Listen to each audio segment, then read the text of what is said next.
Hello everyone, welcome back to my channel. मैं pharmacist Prithviraj Preet. अभी कुछ दिनों से बहुत सुर्खियों में एक शब्द चल रहा है जिसका जो है ब्लैक बॉक्स। क्या होता है ब्लैक बॉक्स, ये कैसे काम करता है, ये कौन से डाटा को जनरेट करता है तथा हमारे लिए ये कैसे हेल्पफुल है डाटा को जनरेट करके जो हादसा हुआ है उसकी सटीक जानकारी हमें कैसे देता है, इसके बारे में हम बात करेंगे। ब्लैक बॉक्स होता है जो हेलीकॉप्टर तथा एरोप्लेन में लगाया जाता है। जैसे इंसान की मृत्यु हो जाती है तो उसका जो मृत्यु का कारण जानने के लिए उसका पोस्टमार्टम किया जाता है, उसी तरह अगर एरोप्लेन तथा हेलीकॉप्टर अगर क्रैश हो जाए तो उसकी जानकारी के लिए, उसकी सटीक कारणों का पता लगाने के लिए ब्लैक बॉक्स का यूज किया जाता है। कारणवश कई ऐसे हादसे होते हैं जिसमें एरोप्लेन तथा हेलीकॉप्टर में सवार एक भी व्यक्ति जिंदा न बच पाए। ऐसी स्थिति में जो वहाँ के जो सटीक कारण है उनका पता लगाने के लिए ब्लैक बॉक्स का यूज किया जाता है। ब्लैक बॉक्स दो भागों से मिलकर बना रहता है, जिसमें एक भाग हमारा होता है कॉकपिट वॉइस रिकॉर्डर और दूसरा होता है फ्लाइट डाटा रिकॉर्डर। कॉकपिट किसे कहते हैं, अब बात करते हैं कॉकपिट के बारे में। कॉकपिट उसे कहते हैं जो हवाई जहाज है उसका जो पायलट का जो कैबिन होता है उसको कॉकपिट बोलते हैं। ये जो कॉकपिट वॉइस रिकॉर्डर है, पायलट की बातचीत, इमरजेंसी के दौरान अगर ऐसी स्थिति हो जाए कि पैसेंजर को भी इसका इंफॉर्मेशन देते हैं, उसकी जानकारी जो एयर ट्रैफिक कंट्रोलर है उनके साथ जो कम्युनिकेशन हुआ है उनकी जानकारी तथा जितने भी कॉकपिट के अंदर जो भी जानकारी होती है उसकी पूरी इंफॉर्मेशन ये डाटा जनरेट करता है। डिस्ट्रेस इमरजेंसी के दौरान जैसे कि एरोप्लेन का जो एक इंजन काम करना बंद कर दिया, ऐसी स्थिति में पैन 3 बार ये सिंबल देके इमरजेंसी की घोषणा करते हैं।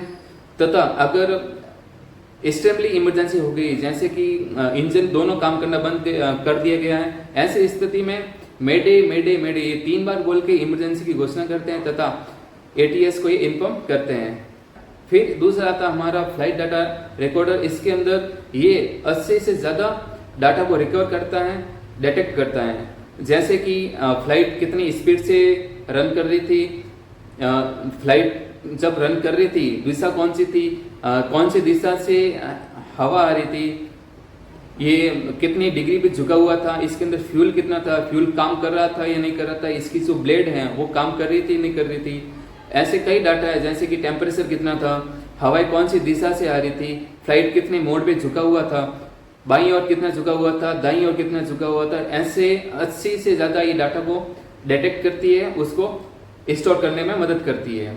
जब ये दोनों मिलकर एक ब्लैक बॉक्स का निर्माण करती हैं, जिसकी वजह से हमें सटीक जानकारी मिल सके कि जो क्रैश होने का जो रियल कारण क्या था उसके बारे में हमें जानकारी प्राप्त हो सके। ब्लैक बॉक्स को ऑरेंज कलर का बनाया जाता है ताकि अगर दुर्घटना के समय इसको ढूंढने में हमें आसानी हो सके। ब्लैक बॉक्स को इतनी मजबूती के साथ बनाया जाता है कि अगर ये 750 किलोमीटर पर आवर्स की स्पीड से अगर ये रन कर रहा है तो अगर ये बाई चांस कहीं पे भी अगर क्रैश हो गया है तो भी ये जो ब्लैक बॉक्स है वो नहीं टूटता है, उसको कुछ भी नहीं होता है। अगर इसको हीट के अंदर 270 डिग्री सेंटीग्रेड के अंदर भी अगर रख दिया जाए तो भी ये पिघलता नहीं है। इसके ऊपर अगर प्रेशर की बात करें तो 2.5 टन वजन अगर इसके ऊपर भी आ जाए तो भी ये खराब नहीं होता है, टूटता नहीं है।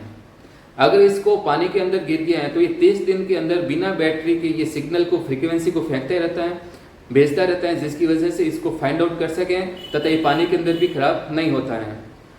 इसके अंदर जो डाटा स्टोर हुए उसी की हेल्प की वजह से हम इसका पता लगा सकते हैं कि एरोप्लेन क्रैश होने के मुख्य कारण कौन से थे, कौन सी वजह से ये एरोप्लेन क्रैश हुआ है। ऐसी इंफॉर्मेशन वीडियो के लिए लाइक करें, शेयर करें और चैनल को सब्सक्राइब जरूर करें।